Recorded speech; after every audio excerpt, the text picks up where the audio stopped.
Hello students, आपका स्वागत है हमारे यूट्यूब चैनल में। और आज हम आपको कराने जा रहे हैं क्लास 12th की भौतिक विज्ञान का चैप्टर नंबर 1 विद्युत आवेश तथा क्षेत्र। चैप्टर नंबर 1 से जो हमारा डेरिवेशन है, किन्हीं दो प्लेटों पर विपरीत आवेश रखा है और वे एक दूसरे के समांतर हैं। प्लेटों के बीच विद्युत क्षेत्र की तीव्रता के लिए सूत्र प्राप्त करो।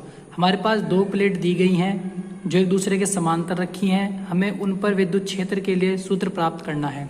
सबसे पहले हम थ्योरी को पढ़ेंगे और थ्योरी के अकॉर्डिंग हम इस डेरिवेशन के लिए एक डायग्राम बनाएंगे। तो थ्योरी पढ़ते हैं। आंसर में हमें लिखना होगा, माना दो विपरीत आवेशों की प्लेटें एक दूसरे से d दूरी पर रखी हैं। जो क्वेश्चन में हमें समांतर प्लेट कही गई थी, हमने उन दो समांतर प्लेटों के बीच की दूरी को d मान लिया है और उन प्लेटों पर विपरीत आवेश रखा है। यदि एक प्लेट पर धनावेश है तो दूसरे प्लेट पर ऋणावेश है। जैसा कि हमने थ्योरी में लिखा है कि पहली प्लेट पर धनावेश तथा दूसरी प्लेट पर ऋणावेश रखा है। एक प्लेट पर प्लस क्यू आवेश है और दूसरी प्लेट पर माइनस क्यू आवेश रखा है।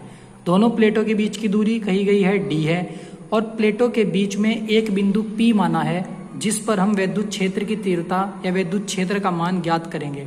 अब थ्योरी के अकॉर्डिंग एक छोटा सा डायग्राम बना लेंगे। डायग्राम हम दो प्लेटों को दर्शाएंगे। हमने दो समांतर प्लेट दिखाई हैं ऐसे।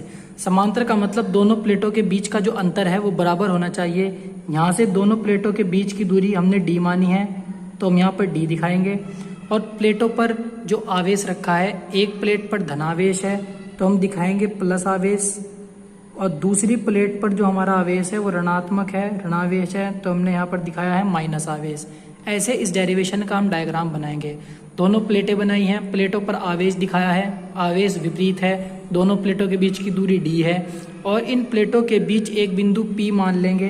बिंदु P मानते हैं और बिंदु P पर हमें निकालनी है विद्युत क्षेत्र की तीव्रता या विद्युत क्षेत्र के लिए सूत्र। अब हमें बिंदु P के कारण जो विद्युत क्षेत्र होगा वो दो तरीके से होगा, एक धनावेश पर और एक ऋणावेश पर। एक धनावेशित प्लेट पर निकालेंगे हम बिंदु P के कारण और फिर ऋणावेशित प्लेट पर निकालेंगे हम बिंदु P के कारण। तो सबसे पहले हम धनावेशित प्लेट के लिए निकालते हैं। हमने लिखा है धनावेशित प्लेट के कारण बिंदु P पर विद्युत क्षेत्र की तीव्रता। इस वीडियो से हमने अपनी पिछली वीडियो में एक डेरिवेशन कराया था। उसमें आंसर जो डेरिवेशन का आया था वो आया था कि E बराबर सिग्मा अपॉन 2 एप्सिलॉन नॉट। वो डेरिवेशन था किसी समतल शीट के किसी बिंदु पर विद्युत क्षेत्र की तीव्रता। यहाँ पर भी समतल शीट जो है वो एक समांतर प्लेट को प्रदर्शित कर रही है, तो इसलिए यहाँ पर वही फॉर्मूला लगेगा। तो हमारे पास जो धनावेशित प्लेट के कारण बिंदु P पर विद्युत क्षेत्र की तीव्रता आएगी वो आएगी E बराबर, या मैं E1 मान लेता हूँ पहली प्लेट के लिए, और फॉर्मूला बनेगा सिग्मा बराबर 2 एप्सिलॉन नॉट। ये हमारी पिछली वीडियो में इसका पूरा डेरिवेशन हमने कराया है। और अब हम देखते हैं ऋणावेशित प्लेट के कारण बिंदु P पर विद्युत क्षेत्र। धनावेशित प्लेट के कारण आया है E1 बराबर सिग्मा अपॉन 2 एप्सिलॉन नॉट और ऋणावेशित प्लेट पर जो हमारे पास विद्युत क्षेत्र की तीव्रता का मान आएगा वो आएगा E2 बराबर सिग्मा अपॉन 2 एप्सिलॉन नॉट। क्योंकि दोनों प्लेट एक दूसरे के समांतर हैं और बीच की दूरी d है, इसलिए दोनों पर जो विद्युत क्षेत्र का मान है वो बराबर आएगा क्योंकि प्लेट एक दूसरे के समांतर हैं। अब हमें बिंदु P पर विद्युत क्षेत्र का कुल परिणामी निकालना है, टोटल E1 और E2। अब हम बिंदु P पर परिणामी विद्युत क्षेत्र की तीव्रता निकालने के लिए E1 और E2 को ऐड कर देंगे, जिससे हमारा बिंदु P पर टोटल विद्युत क्षेत्र निकल जाएगा। बिंदु P पर परिणामी विद्युत क्षेत्र, टोटल विद्युत क्षेत्र हमारे पास आएगा E बराबर, यहाँ पर E आएगा E बराबर E1 प्लस E2। बिंदु P पर निकाल रहे हैं हम E1 धनावेशित प्लेट पर विद्युत क्षेत्र, E2 ऋणावेशित प्लेट पर विद्युत क्षेत्र। जब टोटल निकाल लेंगे तो हम दोनों विद्युत क्षेत्र को ऐड कर देंगे। तो E बराबर हमारे पास E1 का मान था sigma upon 2 epsilon not plus E2 का मान था सिग्मा अपॉन 2 एप्सिलॉन नॉट।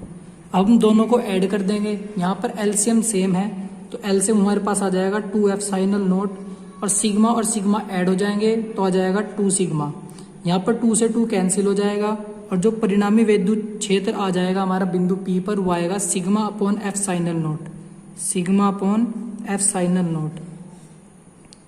ये सूत्र समांतर प्लेट किन्हीं दो प्लेटों पर विपरीत आवेश होने के कारण उन समांतर प्लेटों के बीच जो विद्युत क्षेत्र उत्पन्न होता है उसके लिए फॉर्मूला बनता है E बराबर सिग्मा अपॉन एप्सिलॉन नॉट। अगर आपको हमारी ये वीडियो अच्छी लगी हो तो हमारी वीडियो को लाइक करें और ऐसे ही क्लास 12th की भौतिक विज्ञान के डेरिवेशन करने के लिए हमारे चैनल से जुड़े रहें और हमारे चैनल से जुड़ने के लिए हमारे चैनल को सब्सक्राइब करना ना भूलें।